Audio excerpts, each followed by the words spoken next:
से जड़मति होत सुजान, करत करत अभ्यास से जड़मति होत सुजान। जैसे रस्सी हाथ जात से सिल पर पड़े निशान, कबीरा सिल पर पड़े निशान। घट घट मेरा साइया, सोना घट नहीं कोई।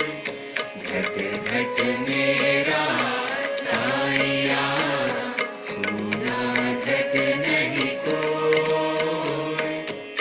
बलिहारी माँ ध्यान की, जा घट पर घट होए कबीरा, जा घट पर घट होए।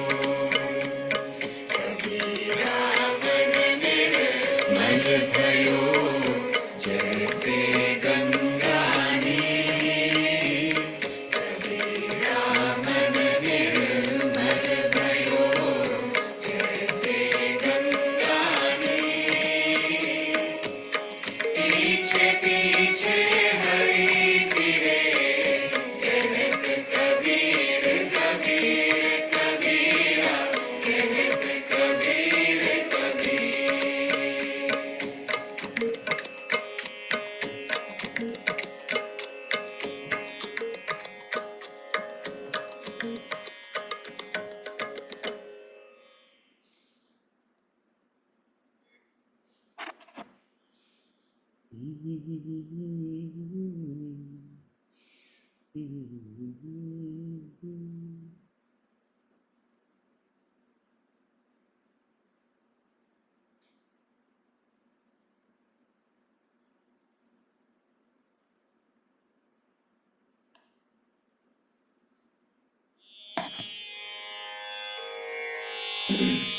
ईशा महेशा, जगदीशा महेशा। ईशा महेशा, जगदीशा महेशा। हर हर शंकर सांब सदा शिव, ईशा महेशा। हर हर शंकर सांब सदा शिव, ईशा महेशा। तांडव प्रिय हर चंद्र कलाधर, ईशा महेशा। तांडव प्रिय हर चंद्र कलाधर, ईशा महेशा। वासुत लंबोदर वंदित, ईशा महेशा। अम्बासुत लंबोदर वंदित, ईशा महेशा। हिमाचल शृंग निवासित, तुंग हिमाचल शृंग निवासित, ईशा महेशा। हर हर शंकर सांब सदा शिव, ईशा महेशा। हर हर शंकर सांब सदा शिव, ईशा महेशा। ईशा महेशा, Jagadisha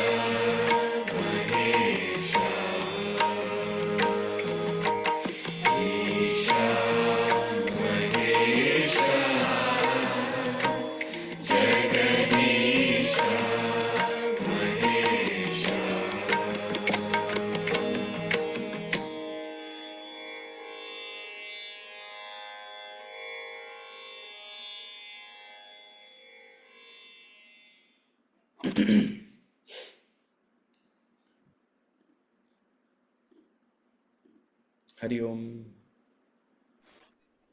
Hari Om, sir. Hari Om. Hari Om, sir. We are doing one more bhajan today. It was just a calling early in the morning. Okay.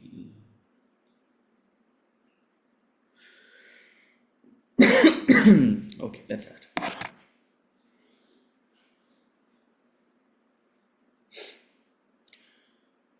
Om. Om Sahana Vavatu Sahanau Bhunaktu Sahaviryam Karavavahai Tejasvinavadhitamastu ma vidvishavahai. Om Shanti Shanti Shanti.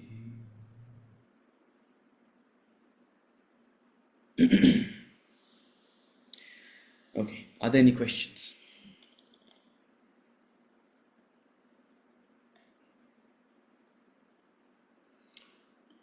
On the impact of the world on him? No, sorry, the section before that. Yeah, Prachi, you have a question. Are you able to unmute yourself? Yeah. Yes. So I had a question on the previous class. We were speaking of the Prarabdha and Sanchit. You were explaining the theory. So, is there a certain set of Prarabdha which can preclude an individual from being capable of exhausting their Sanchit? Or is every individual capable of exhausting their Sanchit irrespective of the Prarabdha that they are born with? And is the quest to exhaust the Sanchit also a desire or a Vasana, or is it something beyond that? Okay, good. All three questions are good questions. So, sorry, both the questions technically are good questions. I'll I'll answer the second one first. Okay, the the capacity to exhaust sanchita vasana, is it also a desire? That's the question. Yeah, the goal or the goal to exhaust the Sanchit. Absolutely, For absolutely. The very desire for enlightenment or the very desire for spirituality is what replaces other gross desires. We talked about it since day one. What is karma or what is renunciation? It is not giving up anything, it is taking up something higher. So when you take up for yourself a higher goal, a higher purpose, a higher vision, and how is that? How do you pitch up a higher goal? When you get a higher knowledge, maybe not all of it, but you get a inkling of it. You get a suspicion of it. You get maybe someone opens sort of a new door into your life. So so based on a higher knowledge, you pick up your vision of what you want to do with this life, what you want to do with this opportunity called life, what kind of a person you want to be, right? So, you know, people ask, oh, is there life after death? What will happen to me after this? It, it becomes when they talk about, say, the the theory of renunciation, the theory of reincarnation. When they talk about the theory of reincarnation, for a lot of people, it becomes more about the next, right? It becomes more about the next life. Oh, what's going to happen? Is there going to be a next life? But here's a different way to think about it. See, the purpose of this theory, the purpose of this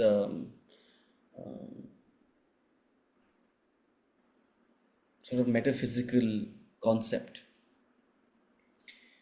is only to create a value for this particular life as well, right? Given that this journey doesn't end here, and given that there is a set of accounts. How do you manage your bank balance right now?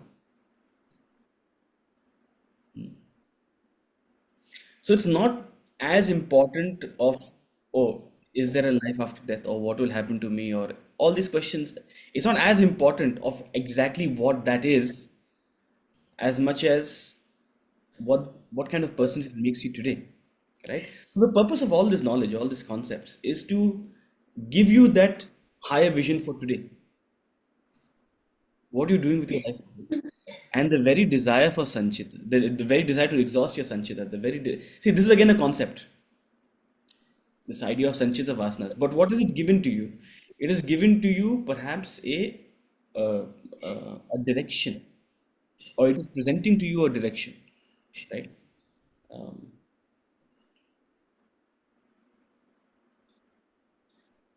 so the very spiritual journey is an exhaustion of sanchita. It's a disassociation with the ego. It's a disassociation with the individuality. What is your vasanas? It's your sum total of your ahankara, your individuality. It's the sum total of that, right? So chipping away at it is the spiritual path. And uh, how do you follow the spiritual path? By having a spiritual goal, a spiritual desire. So it's a higher desire that replaces a lower desire. It's always like that in any field of life. In any field of life, right? So similarly out here, it's a higher spiritual goal, and the power of that, the power, potency, the the intensity of that one higher desire replaces innumerable lower desires. The power of thought is underestimated.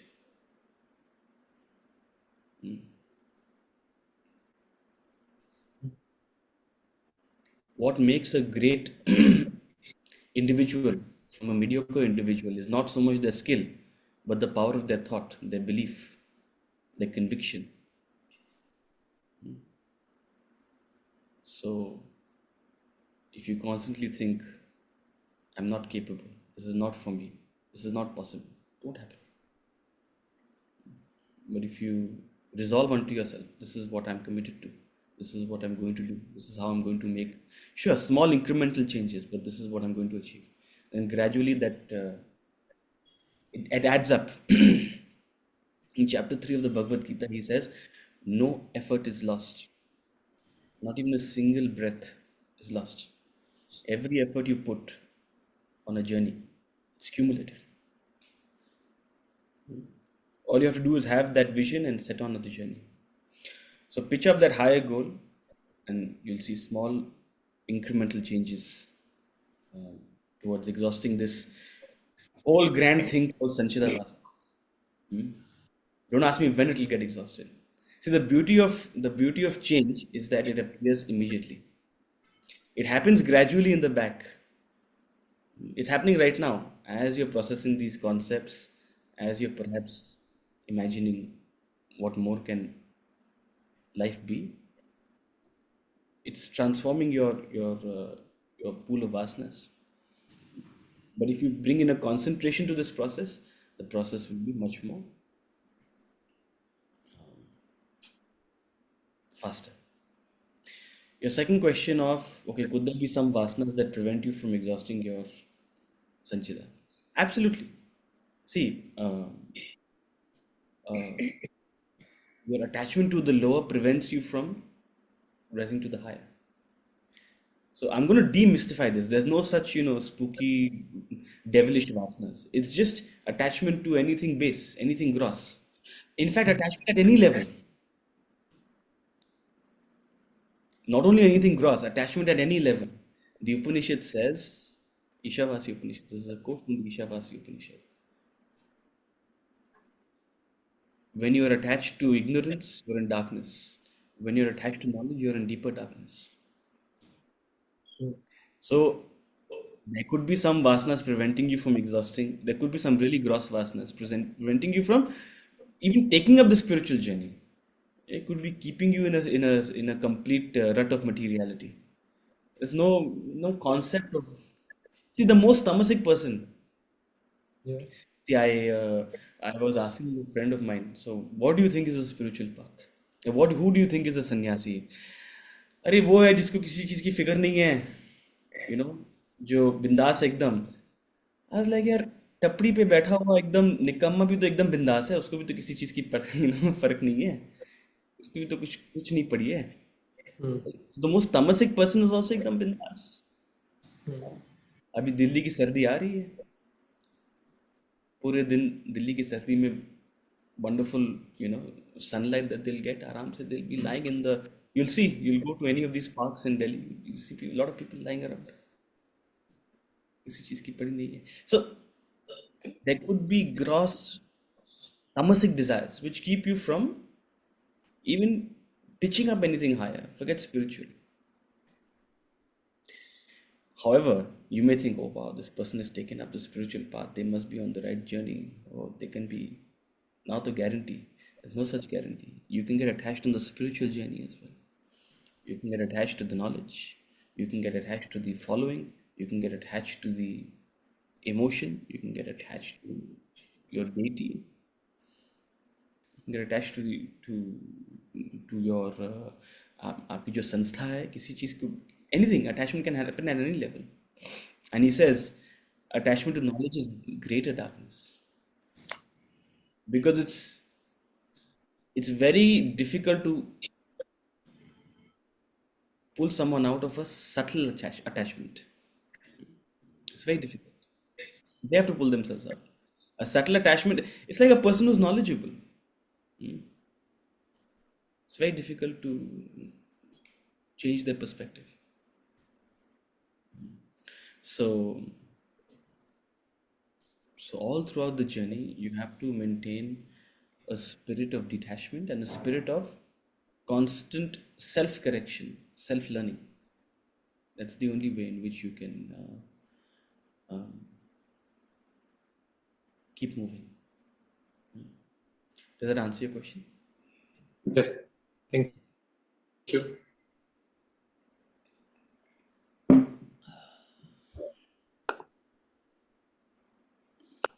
Okay. So we'll continue from where we left off. We were discussing the extrinsic conduct and how we talked about prarabdha and sanchita. That's how we came to this concept of discussion. Now we will shift to the last two concepts, the last two topics of this chapter, which we will hopefully conclude today. The impact of the world on him. Who is the him? The self-realized person. The chapter we are discussing is the state of self-realization. So the impact of the world on a self-realized person. And the next section is the his impact on the world, the self-realized person's impact on the world, and that's where we will conclude the chapter. In fact, we'll conclude the section as well. So without further ado, let's get started. And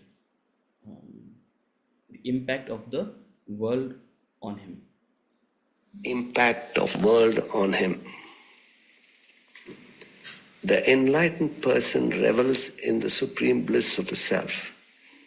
He remains absolutely fulfilled. No more physical pleasure, emotional joy, or intellectual satisfaction can enhance his bliss within. His state is like the ocean. Rivers pour millions upon millions of gallons of water into the ocean, or you may draw millions out of it. Neither makes a difference to the ocean. So too the extremities of wealth, environment, or situation make no difference to a state of absolute bliss.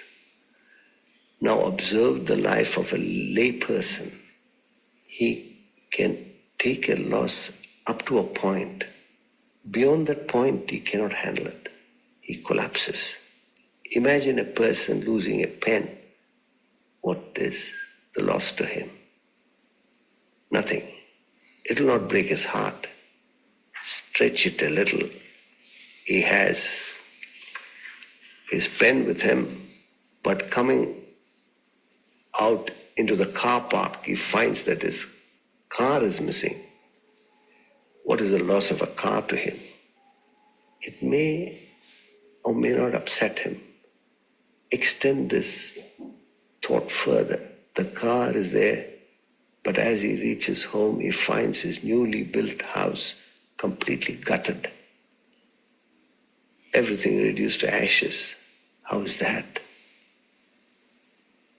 Furthermore, his house remains perfectly intact when he hears the family, his dear wife and two lovely children, have met with a fatal accident. How would he handle that?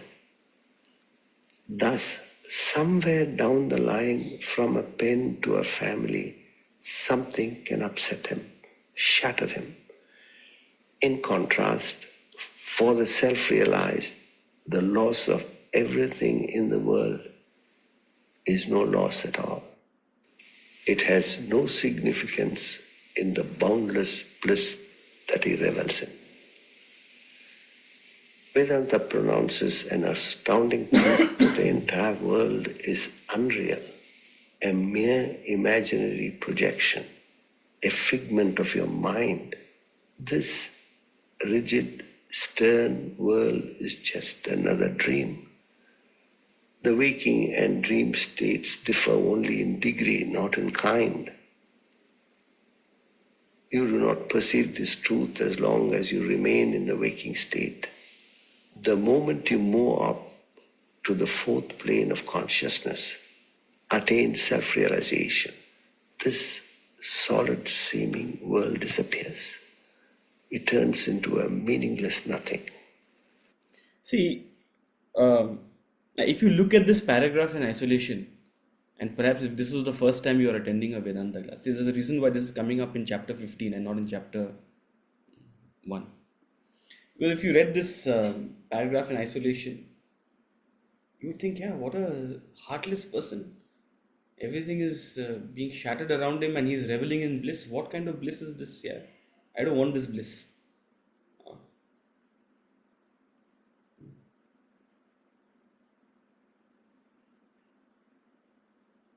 Also, we have a concept of bliss being this very giggly, funny, nice, happy place. Uh, Bliss means there must be a tickle somewhere, you know.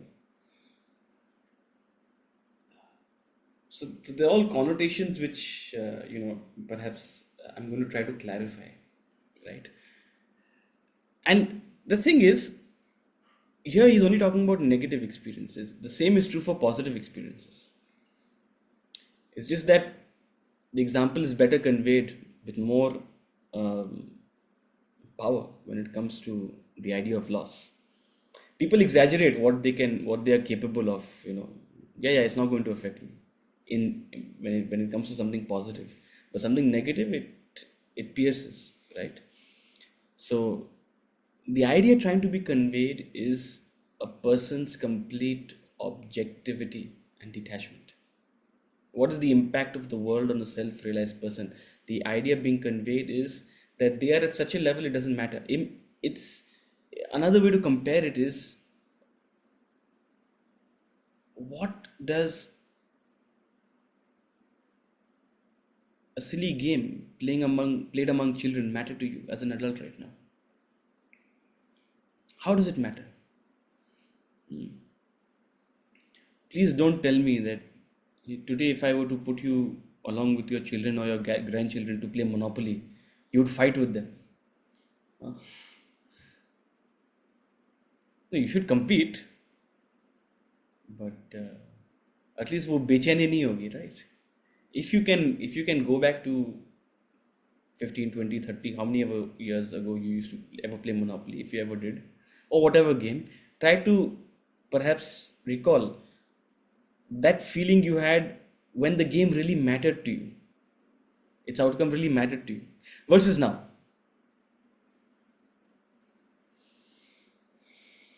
So the question is not about a particular thing, right? The question is about value. You will be affected positively or negatively with whatever you have value. And value, I don't mean in a necessarily in a positive way. I mean value in a sense of importance you give it. I'm not giving any objective value to anything.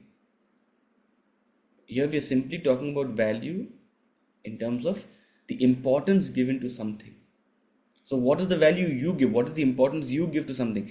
The more importance you give something, the more you treat it as an inalienable, unmissable thing in your life.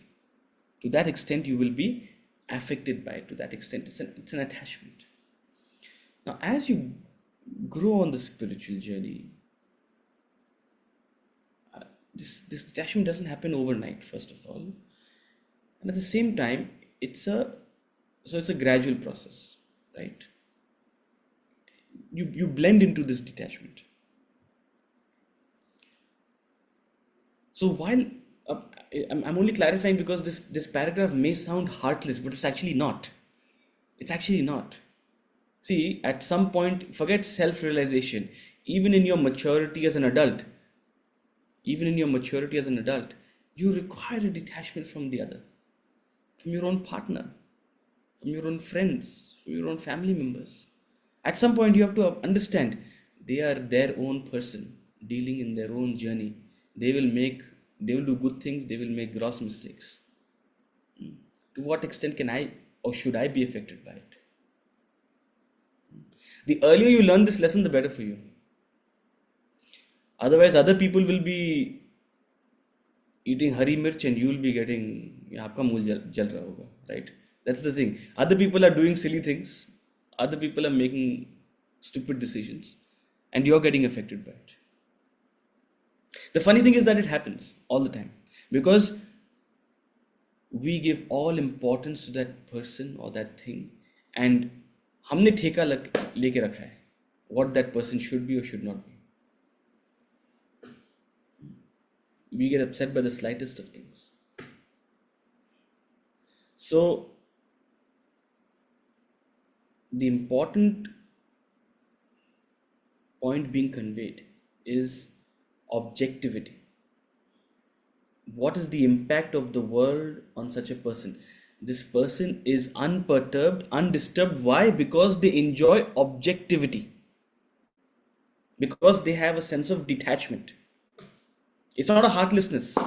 You have to read this paragraph along with everything else we've read. You have to read this paragraph along with everything else we read.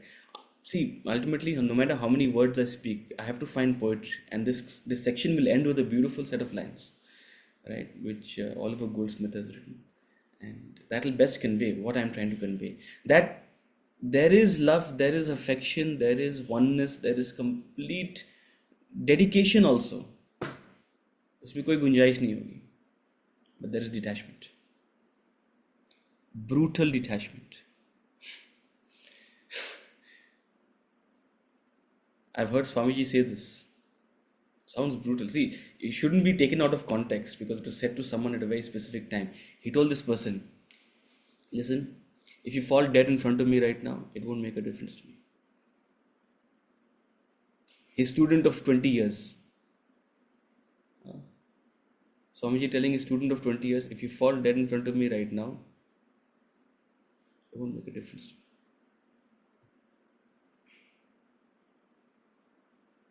You can take this out of context and you can be like, oh my god, what terrible, what am I following? I should get out of this class now. Listen, I don't know what I'm following, what these people are, where they come from. Slowly, I'm getting suspicious of their teachings.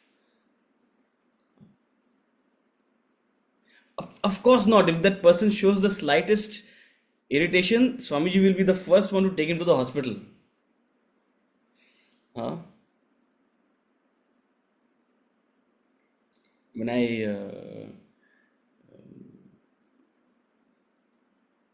I dislocated my, I had a, uh, not dislocated, I had a ACL tear, and I was in South Africa with the entire ashram crew.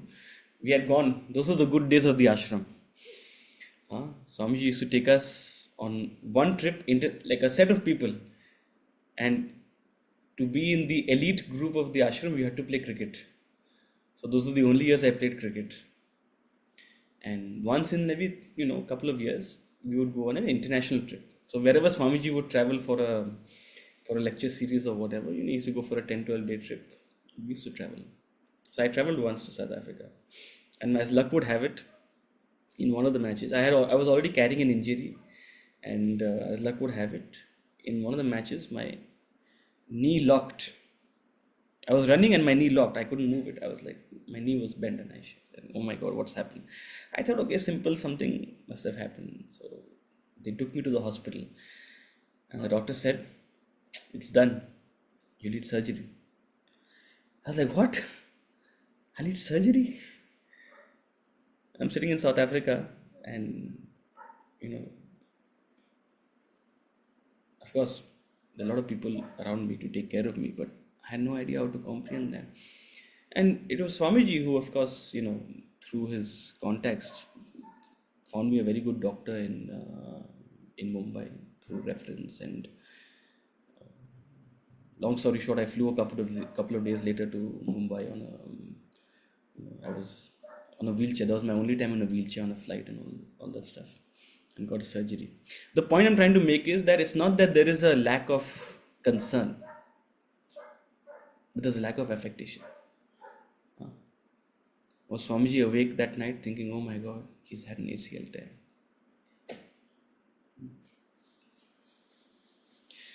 It's hard to convey this. It's very hard to convey this because on the outside, or even on the inside, there is no lack of care. Couple care with non-affectation. That's what you have. It's the opposite of indifference. It's just a complete, perfect understanding of how things are, and a complete sense of surrender. There's the divinity that shapes our ends. Nature is taking care of each and every aspect. Things will take its course. Things will take their course.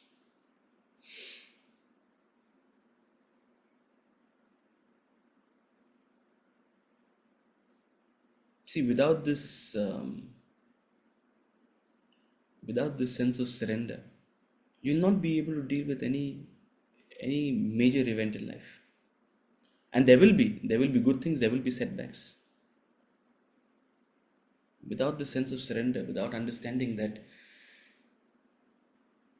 everything is functioning as per its nature, and the collective nature of everything is so beautifully enmeshed in this warp and woof of reality.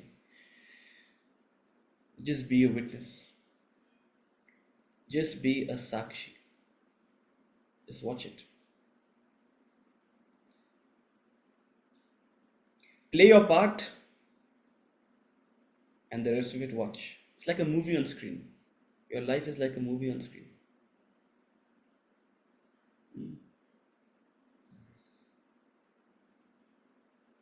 So, what is the impact of a movie on you?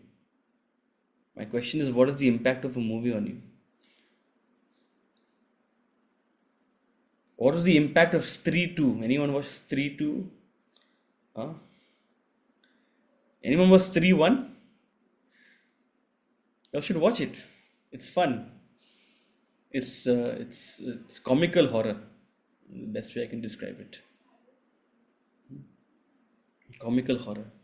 So in the movie, you'll be afraid for a second or so. But what is the impact of the movie on you?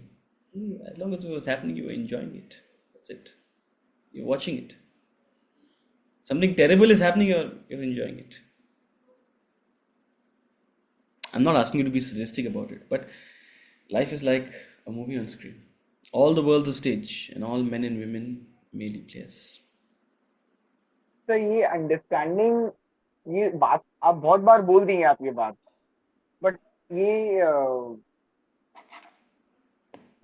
जब जिस समय इसका जरूरत होता है उस समय बिल्कुल भी ब्लैंक रहता है ये नहीं, चीज। मैं ये बात बार बार बोल रहा हूँ, नॉट बिकॉज इस चीज को इमिटेट करना चाहिए। इसको आप इमिटेट कर नहीं सकते, इसको आप मिमिक कर नहीं सकते, बट मैं ये भी समझाने की कोशिश कर रहा हूँ कि आप इस स्तर पर पहुंचते कैसे हो। ज्ञान और surrender Knowledge and surrender are the essential ingredients. See, um,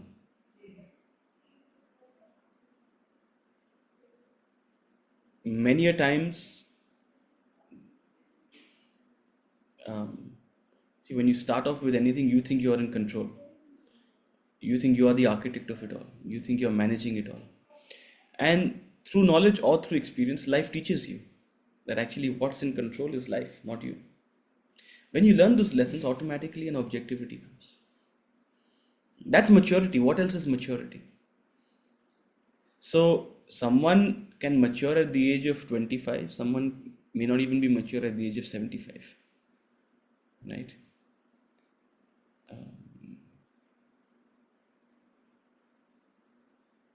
It totally depends on the variety of life experiences as well as the knowledge, your capacity, your willingness to consider and reflect upon knowledge, right? तो आपको objectivity knowledge और surrender बनाएगा. आप objectivity you can pretend to be objective, but yes, you may not be 100% objective. Are you 10% objective? Are you 20% objective? Are you 50% objective? Earlier, you used to lose your cool when you lost a pen. Now, even if you lose a watch, you're able to keep your head and think. See, So for, we become very objective very much when जब हमको दूसरे को ज्ञान देना होता है. Then we are मैं perfectly दूसरे की objective. बात ही नहीं कर रहा हूँ. अभी तो मैं दूसरे की बात ही नहीं कर रहा हूँ. मैं तो अपने की बात कर रहा हूँ. तो वो तो हमें सब मालूम है. वो तो आप मतलब आप सबसे बड़ी भोगी भी होगे तो आपको दूसरे के प्रति दूसरे के लाइफ में ऑब्जेक्टिविटी रहेगी. वो आपने एकदम सही कहा. That when it comes to someone else's life, you're always objective.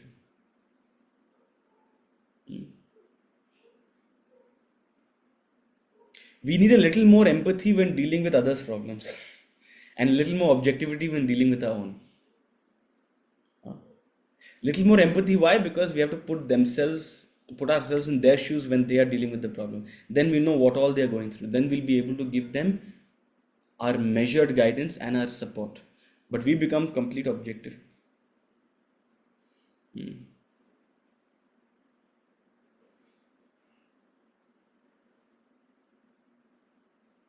And when it comes to ourselves, we lose all objectivity. In fact, we get into a delusion.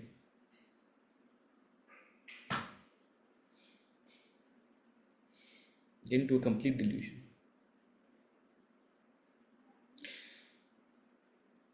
And what is the cause for that? Attachment. जहाँ आपने किसी चीज़ को black market value they the, when you are attached to something, you are its slave. Please understand that. When you're attached to something, you are its slave.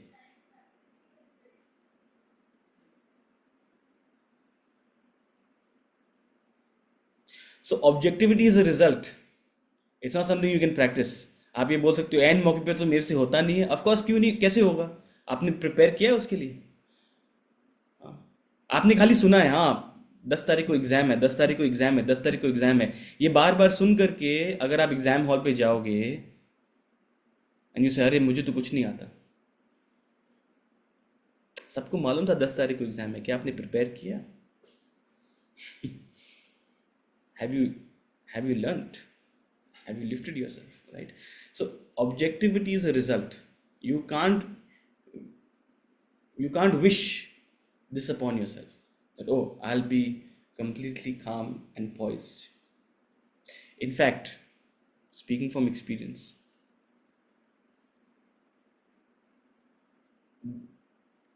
despite gaining knowledge, you will be affected, because knowledge is not perfect in its first tranche or its second tranche or its third tranche. It's a constant uh, improvement, right? So it's like it ages like wine. Your objectivity gets better with age.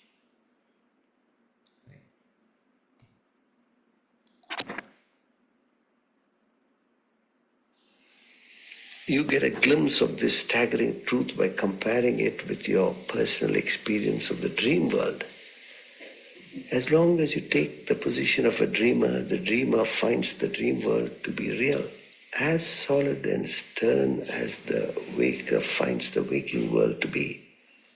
No sooner the dreamer wakes up to become the waker than the dream world disappears. The dream world means nothing to the waker. Imagine the waker entering into his erstwhile dream. What impact will the dream world have on the waker? Will the riches of the dream world increase his wealth in the waking world?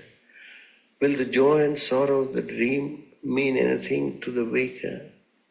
The honor and dishonor meted out to the dreamer have any impact on the waker? The entire dream world has no pith or substance, has no value to the waker. Just so, the waking world has the same impact on the self-realized person. The waking world is a hollow, empty nothingness to him. He wants nothing from the world, expects nothing, has no interest in anything that the world offers, nor is he dependent on anything. Heat or cold, joy or sorrow, honor or dishonor mean the same to him. In Shakespeare's words, all the world's a stage, and all men and women merely players. They have their exits and their entrances. That is the supreme stance of the enlightened. They have their exits and their entrances. Please note, Shakespeare didn't say entries and exits. Shakespeare didn't say they have their entrances and exits. He didn't say things are born and things die. No. He said they have their exits and their entrances. Take what you want from it. As a Vedantin, one would suspect, is Shakespeare hinting at reincarnation? Is he hinting at the continuity of life? When he calls for the objectivity, all the world's a stage. Be objective, it's a stage. People are merely players. They're playing their roles. It's a movie, it's a screen, it's a show. And they have their exits and their entrances. Things come, things go, things come back again. When you carry this understanding with you, immediately there's an objectivity. Immediately. 10%.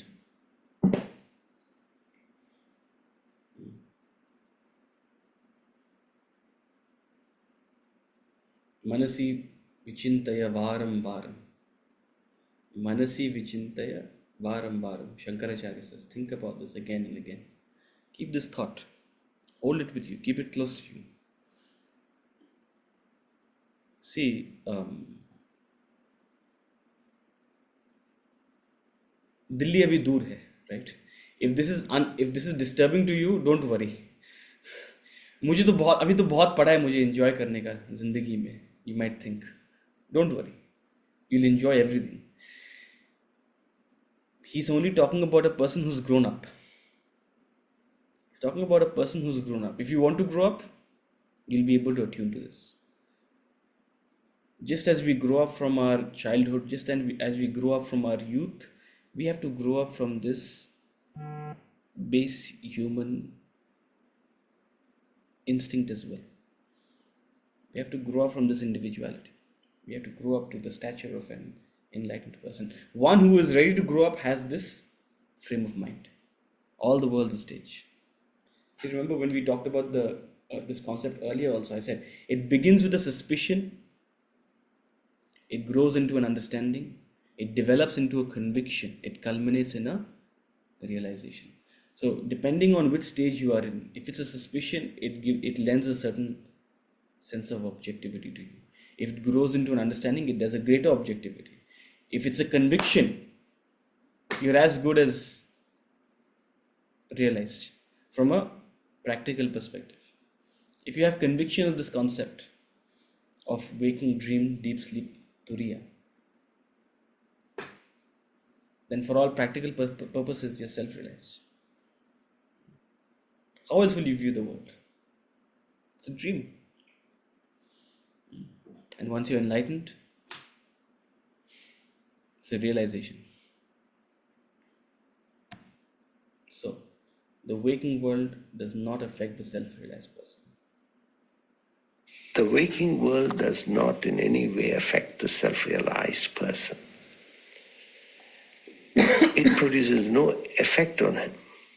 His stage is comparable to the phenomenon of optical vision. A rugged landscape lies on the delicate retina of your eyes. It does not burden the eyes. Your eyes remain unaffected by the nature of the landscape. So does the enlightened remain free from the impact of the world. He passes through life's affairs, the world's fluctuations and challenges without the least burden. He maintains his supreme state of peace and bliss through the undulation and altercation of life. So, reading all of this, you may think, "Arey yaar, this person seems like a total alien, seems completely disinterested and totally different from how I'd want to be, perhaps. Seems like he's totally disconnected from everything." Is that so?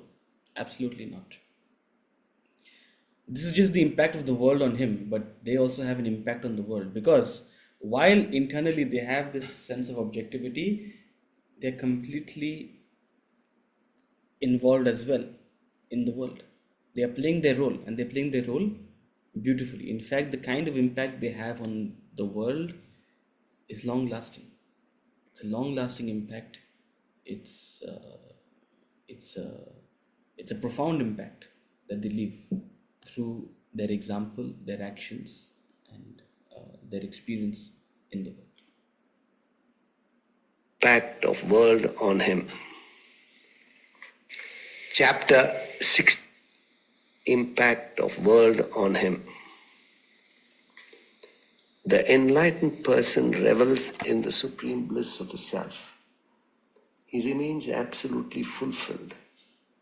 No more physical pleasure, emotional joy, or intellectual satisfaction can enhance his bliss within.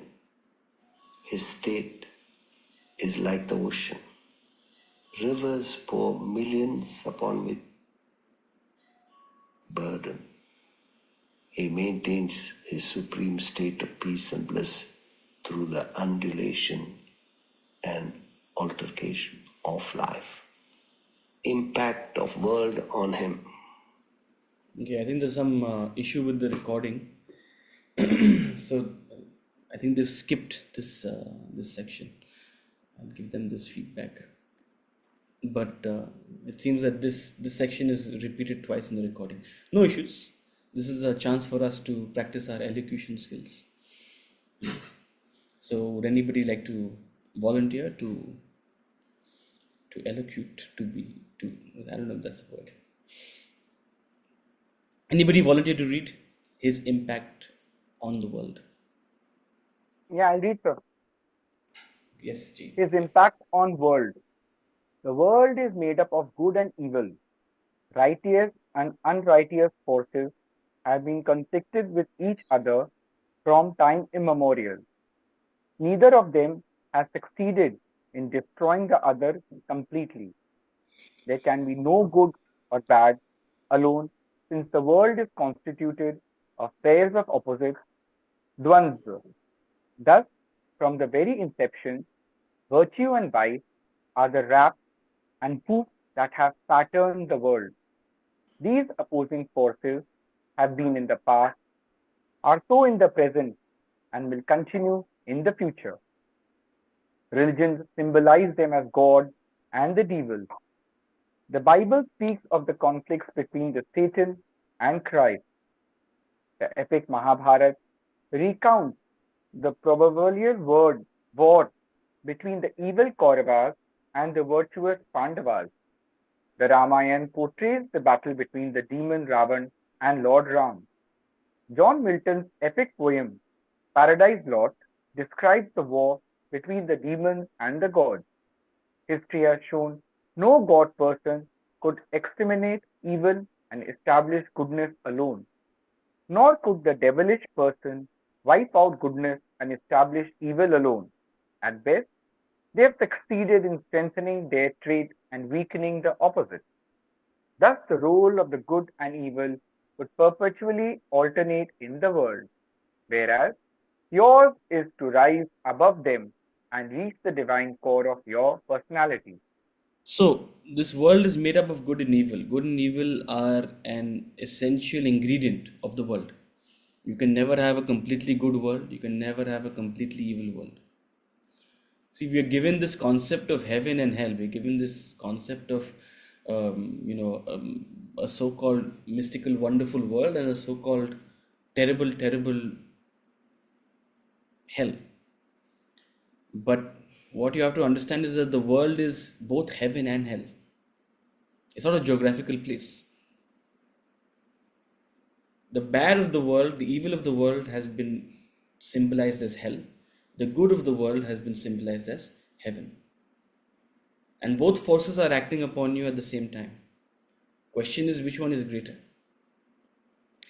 So this world, in Vedanta, the world is called Dvandva. Dvandva means pairs of opposites. You can't have a world without the opposite. So stop, first of all, get over that concept that this world is going to be perfect. I want world peace. They're just trying to sell you something. That doesn't mean we shouldn't be peaceful. That shouldn't mean we shouldn't endeavor for peace. But stop living in idealism. Even gods couldn't establish world peace. Huh? You think the world was peaceful after Mahabharata or before Mahabharata? So this, in every religion, you've had this sort of conflict between good and evil, this conflict between God and devil, this concept between demons and God, this concept between uh, uh, the virtuous and the vicious, right? Because they coexist at all times in the world. Question is, what is their proportion? So when the proportion of virtue is far greater than vice, it's Satyug. It's a beautiful age. It's a beautiful time. When the opposite is true, when vice totally dominates over virtue, it's Ghor Kalyug. There is some virtue there in some corner. There is. So it does coexist. So the role of good and evil constantly here and there has been to increase its proportion, right? And this sort of seesaw keeps happening. What is your role? Your role is to get out of the seesaw. Your role is to go beyond this seesaw. Your role is to understand that these are constantly perpetually oscillating, right? And ultimately become dvandvatita. Another word for a self-realized person is dvandvatita, one who has gone beyond the dvandvas, one who has gone beyond the pairs of opposites, right? But a self-realized person's impact of the world will be tantamount to increasing the proportion of good and reducing the proportion of evil. That's what he's going to talk about. So we'll continue. The dual forces of good and evil that operate in the macrocosm do so in the microcosm as well. Material craving and sensual indulgence pull you down to the lower level of your personality, while your divine aspirations lift you to the higher, edify you. The lower temptations generally outnumber the higher aspirations. The strength of the lower lies in the numbers, while that of the higher is in its quality. The human mission is to use one's higher nature to control and conquer the lower. Let your mind expand. and accommodate the interests and welfare of fellow beings. It elevates you. The mind behaves much like water. Water kept in a pot remains in it for days on end. Pour the water on the floor. Let it spread over a large area. It evaporates fast. Water vapor rises upward. It reaches high up in the sky. And when it becomes constricted, it forms into clouds. The rainwater falls downward. The sun draws water up. The earth pulls it down with its gravity. The same phenomena is seen in your mind when your mind remains selfish, self centered, restricting itself to the individual alone. It lies low, involved, attached, lost in the affairs of the world. The earth pulls you down. The enlightened soul acts like the sun to draw your mind to greater heights. The mind expands to become unselfish, selfless, to soar to the height of perfection. It helps you evolve spiritually. It is a law. So the enlightened person has a positive influence and a long-lasting positive influence on the world around him. The the idea is that while these two forces of good and evil are competing with each other, the presence of an enlightened one or enlightened people will help reestablish the dominance of good over evil. That's the theme of all our festivals. Today is Raksha Bandhan. What is the theme? Let's be good. We will fight evil together. Long and short of it, your there's a conviction for goodness. There's a promise. Incidentally, the promise is from the sister to the brother. Huh? We've always thought Raksha Bandhan is the brother protecting the sister. That's the thing we were fed throughout our childhood. Raksha Bandhan is the sister protecting the brother. Ah, I'll be there for you. I messaged this to my sister a couple of years ago. I was like, listen, you've got it wrong. Ah, I think the envelope should come to this side now, not the other way. So, so the theme of all our festivals is the good the it's either a celebration of victory over evil or it's an endeavor, it's a conviction that we will be good to win over evil. So the role of a self-realized person is the way in which they can attract and lift, just like the sun attracts and lifts, right? The famous verse of the Bhagavad Gita, Yada yada hi dharmasya glanir bharata.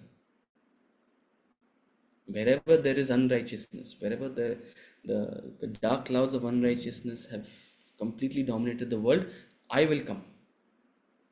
Paritranaya sadhunam vinashaya cha dushkritam. To save the sadhus, to uplift them, to destroy the evildoers. Sambhavani yuge yuge.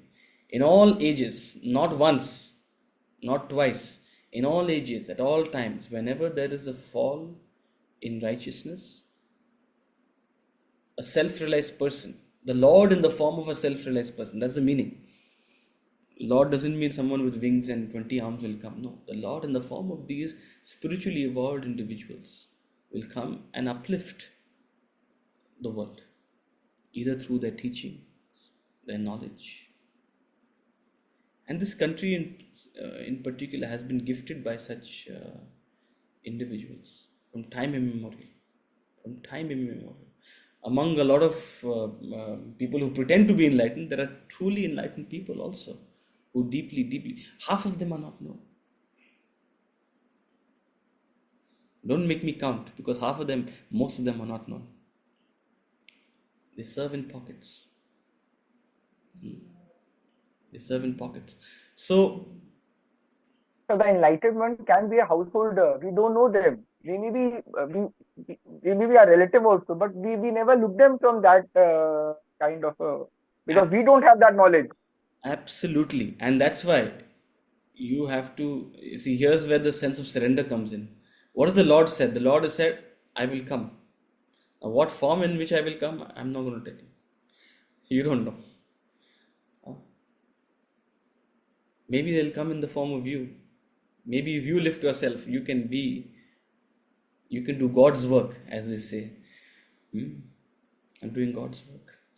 So the idea is through their conviction in goodness, through their conviction in the higher, they are able to influence. Now, one more thing I'd like to say is that, see, the higher is a stepping stone to enlightenment. Ultimately, as we said, the individual's mission is to go beyond good and evil. But good has a role to play. Where there is evil predominates, you cannot spread spirituality. You cannot have a spiritual practice. When good predominates, it's a suitable environment. It's a um, conducive environment for individual as well as collective spiritual progress. So, in that sense, good has a role to play in the spiritual progress of one and all. And spiritual progress is is more conducive um, in an environment of goodness, right?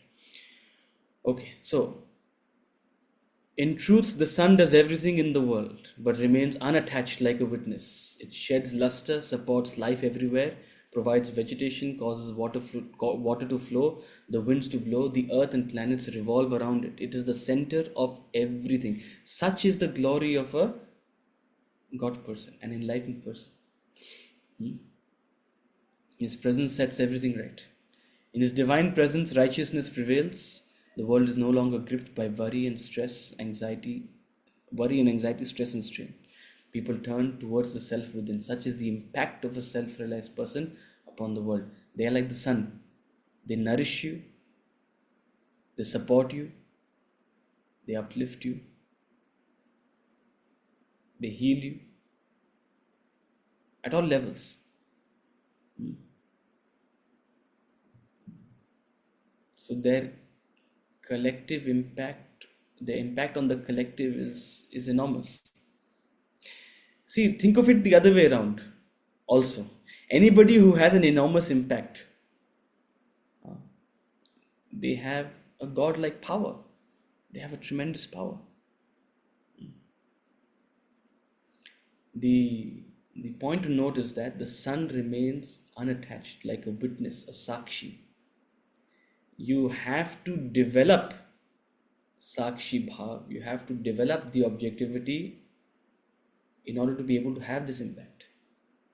You can't have this and not the other. Everyone would want to have an impact on the world, but nobody wants to do the former. The earlier section we were talking about. In the earlier section, people were shuddering. Uh, Even if you weren't expressing it internally, you may have been thinking, oh my God, what is this? But both go hand in hand. This objectivity, this sakshi bhav, this total detachment goes hand in hand with this positive impact. The sun is unattached. The sun is just playing its role. Its tremendous role.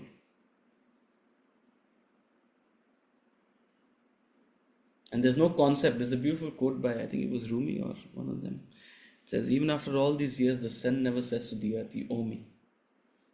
Even after all these years, the sun never says to the earth, you owe me. The self-realized person will never tell the world, hey, I'm doing so much good. Worship me. Silent. They quietly do their part. Sure, the world might end up worshipping them. Look what happens with a love like that. It lights up the whole world. Look what happens with a love like the sun shows the earth. It just shares its light. That's it. It lights up the whole world. It enables you. It enables one and all to live their lives and become better people. So, with that thought, we'll conclude today. But do understand that the positive impact of a self realized person and the objectivity go hand in hand. So, endeavor for both. Right? We don't want to be indifferent, But at the same time, we have to develop a spirit of sakshi. And that happens through knowledge, that happens through consistent practice of the yogas.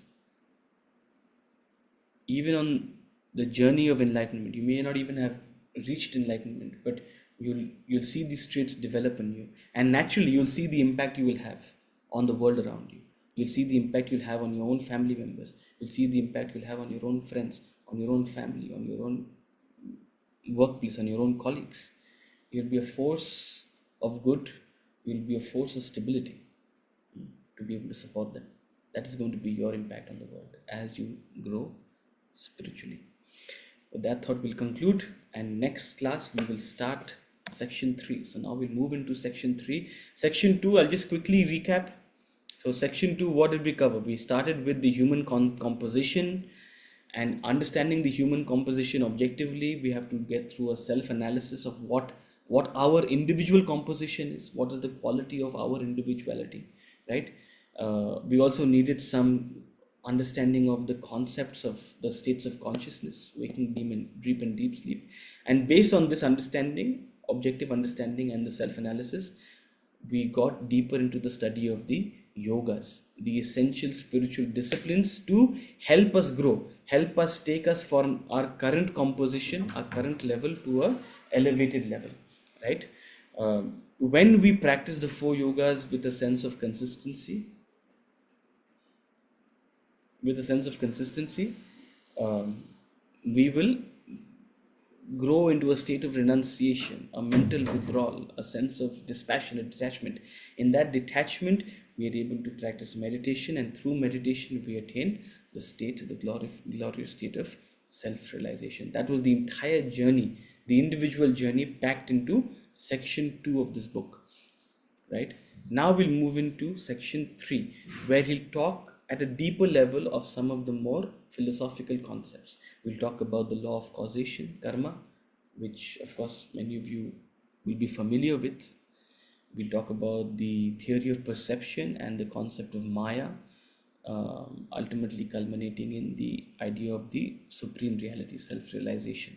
So, a lot more theoretical, and getting into the essence of the philosophy of Vedanta will be this section 3.